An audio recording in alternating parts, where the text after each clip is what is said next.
बिस्मिल्लाहिर्रहमानिर्रहीम अस्सलामु अलैकुम। Welcome to the Python series. और आज के इस लेक्चर में हम लोग टाइप कास्टिंग के बारे में डिस्कस करने वाले हैं।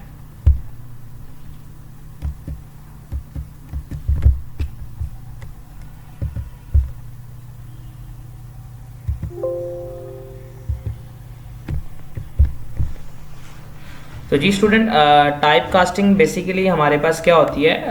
टाइप कास्टिंग हम बेसिकली बोलते हैं एक डाटा टाइप से दूसरी डाटा टाइप में कन्वर्जन्स को। ठीक है, उसमें डिफरेंट टाइप की कन्वर्जन है, लाइक इंटीजर कास्टिंग होती है, फ्लोट कास्टिंग होती है, और इसके अलावा हमारे पास जो है स्ट्रिंग कास्टिंग होती है। तो सबसे पहले हम लोग इंटीजर कास्टिंग को देखते हैं। जी स्टूडेंट्स, इंटीजर कास्टिंग क्या कहता है, we can add a string और and an integer in a Python if we convert a string into a integer. मतलब अगर हमारे पास एक स्ट्रिंग है और हम उसको इंटीजर में कन्वर्ट करना चाह रहे हैं, तो we can add both integer to get this type output.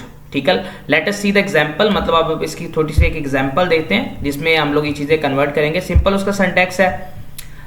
Syntax में है क्या हमारे पास कि आपकी जो भी वैल्यू है उसके साथ आपने क्या लिखना है, इंट, और देन आपने जिस नंबर को भी उसे असाइन करवाना है आप असाइन करवा सकते हैं। जैसे हमारी इंटीजर कास्टिंग होती है, सेम एज इट इज़ हमारे पास फ्लोट कास्टिंग है। ठीक है, उसमें सिर्फ फ्लोट का एक कीवर्ड आएगा हमारे पास। ठीक है, जैसा कि आपको सिंटैक्स में नज़र आ रहा है, और हम लोग फ्लोट कास्टिंग करेंगे। सेम एज इट इज़ अगर आप लोगों ने स्ट्रिंग कास्टिंग करनी है, ठीक है, तो किसी भी नंबर को आपने उसमें कन्वर्ट करना है तो सेम एज इट इज़ है। ठीक है, आपके पास एक str का जो है ना फंक्शन यूज़ होगा और आप जो है उसको एज अ स्ट्रिंग में कन्वर्ट कर सकते हैं। ठीक है, तो आइए हम लोग जो है वो पाइथन की स्क्रीन पे चलते हैं, उन चीज़ों को परफॉर्म करते हैं। जी स्टूडेंट, पाइथन की स्क्रीन पे आ चुके हैं। सबसे पहले सपोज करते हैं हम एक नंबर कलेक्ट करते हैं 12। ये एक इंटीजर टाइप का नंबर है, हम इसे जो है वो फ्लोट में कन्वर्ट करके देखते हैं।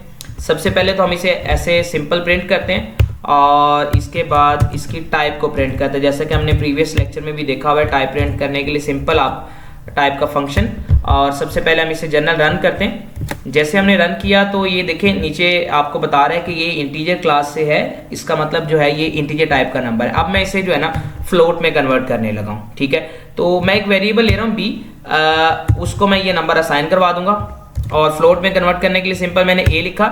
अब मैं इसी नंबर को जो है वो प्रिंट करता हूँ b को, और उसके बाद जो है मैं साथ ही इसको जो है इसकी टाइप भी प्रिंट कर लेता हूँ, b को चेक कर लेके यार इसकी dp की पॉइंट टाइप्स क्या बन चुकी है हमारे पास। ओके जी, सिंपल रन करते हैं।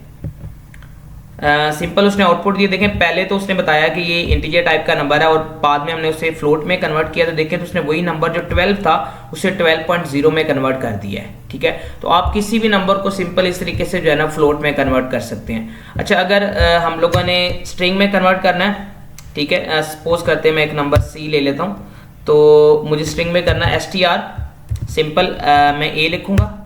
ओके, और उसके बाद मैं यहाँ पे सी को प्रिंट करवा लेता हूँ, फिर उसके बाद यहाँ पे मैं इसकी टाइप प्रिंट करवा लेता हूँ। ठीक है, सी की जी। ओके जी, सिंपल इसको रन करते हैं तो देखें उसने मुझे बता दिया कि ये 12 जो है स्ट्रिंग है, और ठीक है ये नीचे आपको नजर आ रहा है। अच्छा, स्ट्रिंग का ये होगा कि अब ये आप इन नंबर्स को, स्ट्रिंग वगैरह नंबर को आपको पता है ऐड वगैरह जो है ना हम लोग नहीं कर सकते हैं। ठीक है, तो आप इस तरीके से किसी भी जो नंबर है उसको आप किसी भी टाइप के अंदर जो है ना वो कन्वर्ट कर सकते हैं। जैसे फॉर एग्जाम्पल मैं एक स्ट्रिंग ही ले लेता हूँ। ठीक है, और मैंने इसे ये 1 असाइन यहाँ पे कर दिया है। ठीक है, बल्कि यहाँ पे एक वेरिएबल का नाम चेंज कर लेते हैं ताकि वो थोड़ा सा क्लियर है हमारी चीज़ें। अच्छा जी, सिंपल सबसे पहले जो है वो मैं एक d हमने लिया था, e के नाम पे वेरिएबल लेते हैं और इसको मैं कन्वर्ट कर रहा हूँ भाई इंटीजर में, और f नाम के अंदर लेके मैं सेम को ही कन्वर्ट कर रहा हूँ भाई, अच्छा जी, फ्लोट। ओके जी, इसी को जो है ना मेरे पास d है, इसको मैं फ्लोट में कन्वर्ट कर रहा हूँ। सिंपल जी, इसको प्रिंट करते हैं e को, और उसके बाद हम लोग प्रिंट करते हैं भाई f को। ठीक है, और उसके बाद जो है मैं इनकी टाइप को प्रिंट करता हूँ। सिंपल किसकी टाइप निकालनी है भाई, मुझे e की टाइप बता दें आप। ठीक है, अच्छा जी, पहले मैं यहाँ पे d लिख लेता हूँ ताकि वो क्लियर आपको भी नज़र आए। d, उसके बाद हमारे पास e आ गया, और उसके बाद जो है वो मैं यहाँ पे इसको एफ में कन्वर्ट कर देता हूँ। ओके जी, हम रन करते हैं। तो जैसे आपको नज़र आ रहा है कि पहले वो स्ट्रिंग थी, बाद में मैंने उसे इंटीजर में कन्वर्ट कर दिया, और उसके बाद जो है ना फिर मैंने उसे जो है ना फ्लोट में कन्वर्ट कर दिया। तो इसका मतलब है आप सिंपल जो है ना वो किसी भी टाइप की जो है ना वो कास्टिंग यहाँ पे कर सकते हैं। आपके पास किसी भी टाइप का जो है ना डाटा है वो इंटीजर टाइप का है, आप उसे फ्लोट में कन्वर्ट कर लें, उसे स्ट्रिंग के अंदर ले जाएं, जिस तरह भी चाहे आप लोग जो है ना उसके ऊपर एक्शन परफॉर्म कर सकते हैं। तो आज के लेक्चर में हम लोगों ने टाइप कास्टिंग के बारे में देखा। टाइप कास्टिंग क्या चीज़ होती है? टाइप कास्टिंग सिंपल, आपके पास कोई भी डाटा है और किसी भी टाइप में है तो आप उसे अदर टाइप के अंदर जो है ना वो सिंपली कन्वर्ट कर सकते हैं। तो आज का जो हमारा ये लेक्चर है वो यहीं पे ख़त्म होता है। नेक्स्ट लेक्चर में जो है फिर हम लोग जो है ना नए टॉपिक के साथ मिलेंगे। तब तक के लिए अल्लाह हाफिज़।